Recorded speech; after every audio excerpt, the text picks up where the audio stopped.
చిప్పగిరిలో high tension కి సంబంధించిన breaking news చూస్తున్నాం. కర్నూలు జిల్లా ఆలూరు ఎమ్మెల్యే విరూపాక్షికి ఆలూరు కోర్టు రిమాండ్ విధించింది. విరూపాక్షి సహా 15 మందికి 14 రోజుల రిమాండ్ విధించింది. ఇక అంతకు ముందు విరూపాక్షిని చిప్పగిరి పోలీస్ స్టేషన్ నుంచి ఆలూరు జూనియర్ సివిల్ జడ్జి కోర్టుకు తరలించిన సమయంలో తీవ్ర ఉద్రిక్తత నెలకొంది. ఎమ్మెల్యేపై అక్రమ కేసు నమోదు చేశారని వైసీపీ నేతలు ఆరోపిస్తున్నారు.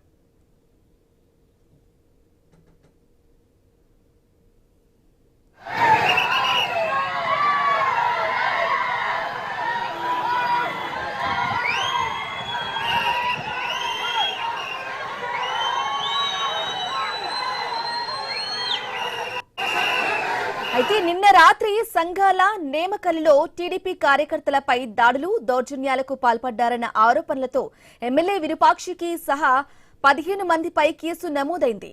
టీడీపీ కార్యకర్త శేఖర్ ఫిర్యాదు మేరకు చిప్పగిరి పోలీసులు ఎస్సీ ఎస్టీ కేసు నమోదు చేశారు. ఎమ్మెల్యే విరూపాక్షిపై 3 సెక్షన్ల కింద పోలీసులు కేసు నమోదు చేశారు.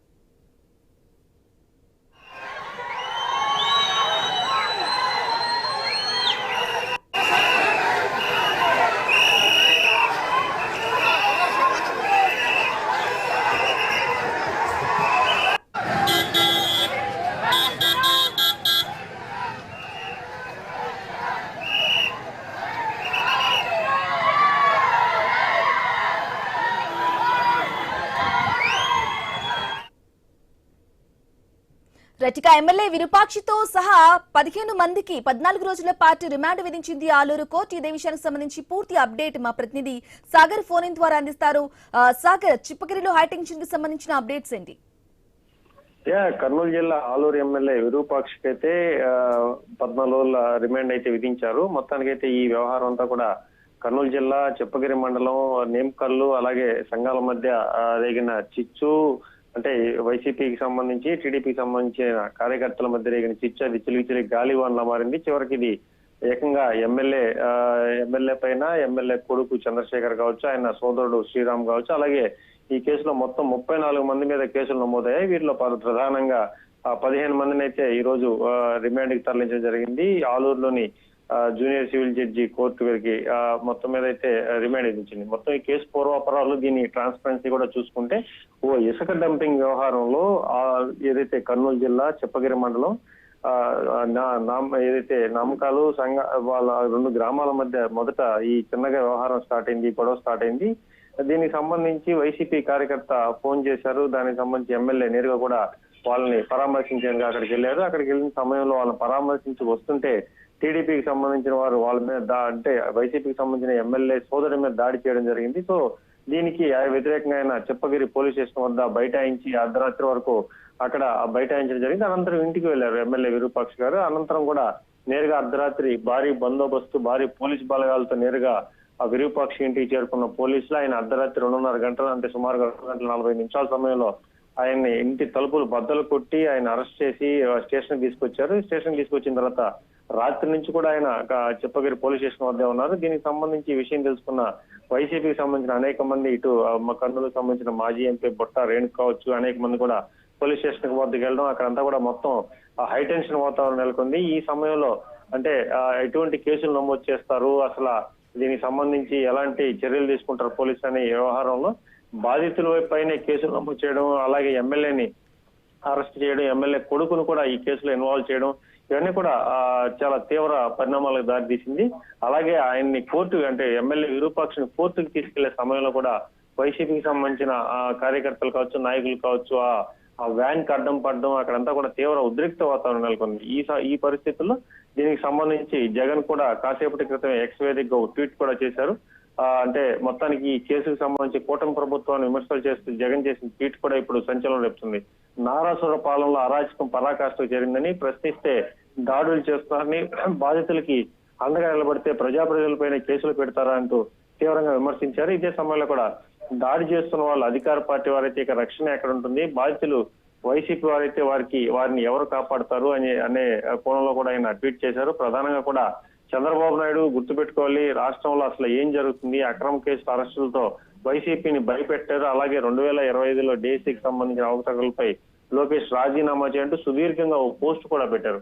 సో కర్నూలు జిల్లాలో నిన్న సాయంత్రం నుంచి కూడా నెలకొన్న తీవ్ర పరిణామాలు, అనేక ఎపిసోడ్ల నేపథ్యంలో ఇప్పుడు విరూపాక్షిని అరెస్ట్ చేసి 14 రోజుల రిమాండ్ కి తరలించడంతో అక్కడంతా కూడా నెక్స్ట్ ఏం జరగబోతోంది. ఇప్పటికీ ఈ కేసులో 34 మంది ఉన్నారు. అందులో టీడీపీ వారే దాడి చేశారు, వైసీపీ వారికి అనేక మంది గాయాలయ్యాయి. ఈ నేపథ్యంలో వైసీపీ అంటే బాధితులు, గాయపడిన వారి మీద కేసులు నమోదు చేయడం ఇప్పుడు తీవ్ర చర్చకు దారితీస్తుంది. సో దీనిపైన జగన్ కూడా ట్వీట్ చేశారు కాబట్టి వైసీపీ నెక్స్ట్ స్టెప్ ఏంటి, అసలు దీనికి సంబంధించి కేసును ఏ విధంగా ఎదుర్కొంటారు, ఇవన్నీ కూడా చూడాల్సిన పరిస్థితి నెలకొంది.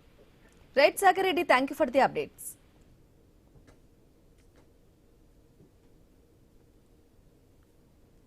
ఎమ్మెల్యే విరూపాక్షి అరెస్టుపై వైసీపీ నేతలు మండిపడుతున్నారు. ఆయన ఇంటికి వెళ్లి ఎమ్మెల్యే కుటుంబ సభ్యులను మాజీ మంత్రి శైలజానాథ్, అలాగే మాజీ ఎమ్మెల్యేలు సాయి ప్రసాద్ రెడ్డి, కాటసాని రాంభూపాల్ రెడ్డి, శ్రీదేవి, మాజీ ఎంపీ బుట్టా రేణుక పరామర్శించారు. వారి కుటుంబానికి అండగా ఉంటామని భరోసా ఇచ్చారు. రాష్ట్రంలో రెడ్ బుక్ రాజ్యాంగం నడుస్తోందని విమర్శించారు.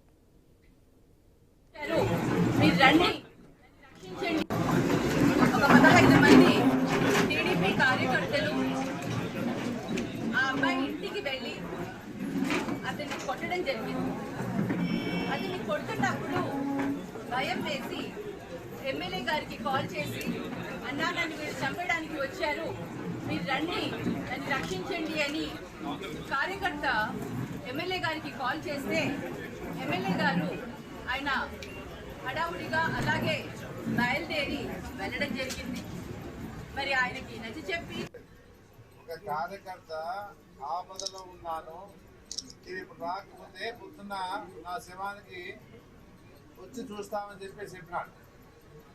ఈ పరిస్థితిలో ఎలాంటి వాళ్ళైనా కూడా వైఎస్ఆర్ పార్టీకి సంబంధించిన నాయకులు కానీ మాజీ ఎమ్మెల్యేలు కానీ స్థానిక ఎమ్మెల్యే మీద అక్రమ కేసు బనాయింపు, ఇది మీరు ఏ వ్యక్తి అయినా కూడా ఆలోచన చేస్తే ఇది అక్రమ కేసా సక్రమ కేసా, లేదా ఆ గ్రామంలో పోయి వెళ్ళి నేమకల్ గ్రామంలోకి వెళ్దాం, వెబ్సైట్ నిర్వహిస్తాం, అక్కడ ప్రతి వ్యక్తిని అంటే ప్రజలను అడుగుదాం ఎవరిది తప్పు అనేది, తప్పు అప్పుడు ఎవరిది అనేది. ఒక ప్రజాప్రతినిధికే దిక్కు లేనప్పుడు సామాన్య ప్రజలకి పరిస్థితి ఏంటి అని అంటే, కూటమి ప్రభుత్వంలో జరుగుతున్నటువంటి అన్యాయాలు, అరాచకాలు, దౌర్జన్యాలు ఇక నిలువెత్తు నిదర్శనము మా ఎమ్మెల్యే విరూపాక్షి గారనే చెప్పొచ్చు.